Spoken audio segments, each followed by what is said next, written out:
यह सवाल अक्सर उठता है कि हमारा पौराणिक इतिहास क्यों जरूरी है। इसे जानना इसलिए जरूरी है ताकि अतीत में जो गलतियां हुई है हम उन्हें दोहराए नहीं, और जो कुछ अच्छा हुआ है उनसे सीखकर हम भी इस दुनिया को बेहतर बनाने में अपना योगदान दे सके।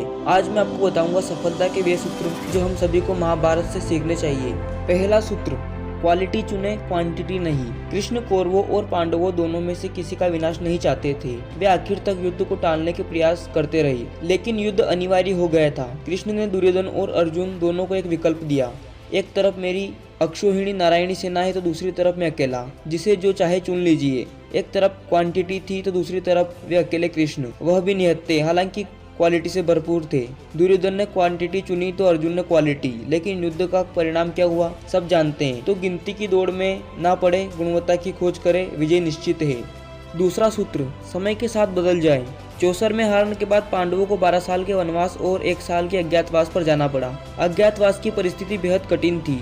उन्हें हर हाल में छुपना ही था, और छुपने वाले भी कौन?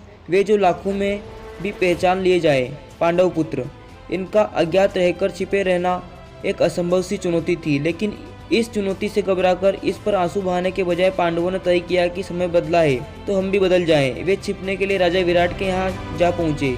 वीर पुरुष अर्जुन भीलता का रूप धरकर राजा की बेटी उत्तरा को नृत्य सिखाने लगे। युधिष्ठिर जो खुद चौसर में हार गए थे, वे राजा विराट को चौसर सिखाने लगे। इसी बहाने उनको महल में रहने की अनुमति मिल गई। भीम जिनका भोजन सैकड़ों रसोई मिलकर बनाते थे, वे खुद रसोई बन गए। और द्रौपदी जिनके आगे पीछे दासियों की सेना चलती थी, वह स्वयं दासी बनकर रानी सुदेशना की सेवा करने लगी। उन्होंने यह सोचा जब आंधी गुजर जाएगी फिर जोहर दिखाएंगे। वक्त अच्छा है तो मखमल पर कदम रखते हैं, वरना अंगारों पर चलने का भी दम रखते हैं। तीसरा सूत्र, अपनी जानकारी अपडेट करें। अभिमन्यु अर्जुन का पुत्र था, जो महापराक्रमी और जन्मजात योद्धा था। कहते हैं कि उसने माँ के पेट में ही चक्रव्यूह को तोड़ने की विद्या सीख ली थी, लेकिन गलती क्या हुई कि उसने अपनी विद्या को कभी अपडेट नहीं किया। उसने जितना सीखा था उसी पर रुक गया, शिक्षा पूरी नहीं की। परिणाम यह हुआ कि वह चक्रव्यूह तोड़कर उसमें प्रवेश तो कर गया, लेकिन वापस जीवित नहीं लौट पाया, क्योंकि उसने वापस लौटने का पाठ कभी नहीं पढ़ा था। इस तरह संभावनाओं से भरा हुआ एक तेजस्वी युवक अकाल मृत्यु के अंधकार में खो गया, सिर्फ इसलिए